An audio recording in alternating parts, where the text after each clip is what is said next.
Hey, what's up, guys? Axis&Allies Global using the 1942 setup. Just want to give you an overview of what the board looks like. I ran out of German rondels, so I had to use other countries' markers and put them upside down, and I even used kamikaze markers, as you can see. There's a few big battles this round.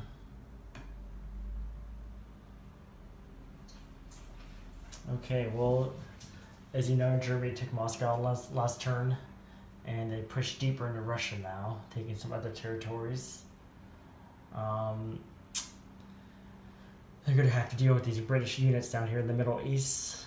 Britain does have a factory there, but Germany has a factory in Stalingrad and Ukraine, so probably go back and forth. We'll see how that plays out. Germany collected a lot of money the previous turn, and they built a big navy. It's a carrier, 2 cruisers, a lot of transports. They have a destroyer, and they have some air power. And as like I said earlier, it looks like Sea Lion is on the table for Germany. So Britain prepared itself with some men and some fighters. U.S. has some men here too. They may have to send it to UK for emergency. The main Allied fleet, though, is still in the Mediterranean. They're kind of scared to leave because they don't want Italy to go crazy in North Africa again. So we'll see how that plays out.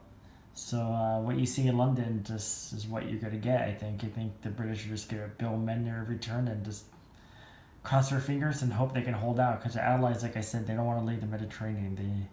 But they have to do something with that freaking Italian fleet. They're going to have to attack it sooner or later. I don't think they feel like they're strong enough, but that's really becoming a problem. Africa is still in Allied hands. There was a big battle for India, and the Japanese should have won, but they got diced bad. So that's a big setback for them, because on their buy, they bought mostly naval units because the Americans were coming on strong, and they did attack the Japanese fleet in Leyte Gulf. The Japanese decided to not pull out and just hold their ground, and it was a very close battle. The Japanese did use all their kamikazes. What you see is what's left of the battle is one American battleship damaged, and there was an Anzac destroyer that came to reinforce it for protection. So Japan does not have really much left. As you can see, all the southern islands are in Allied hands, and they're just going to have to hold up to these Asian territories now. Hopefully Germany can help them, but this is definitely one theater the Allies are winning, I'll tell you that, compared to the European theater.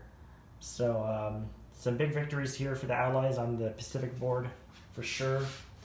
Securing these 4 islands, knocking out the main Japanese fleet in Leyte, and holding India. So Japan looks like it's just going to have to turtle for the rest of the game.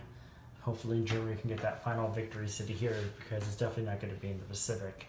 So it looks like it's going to come down to right there, London. So we'll see what happens as we begin round 10. Don't know if the Allies could still win this, but it should be interesting.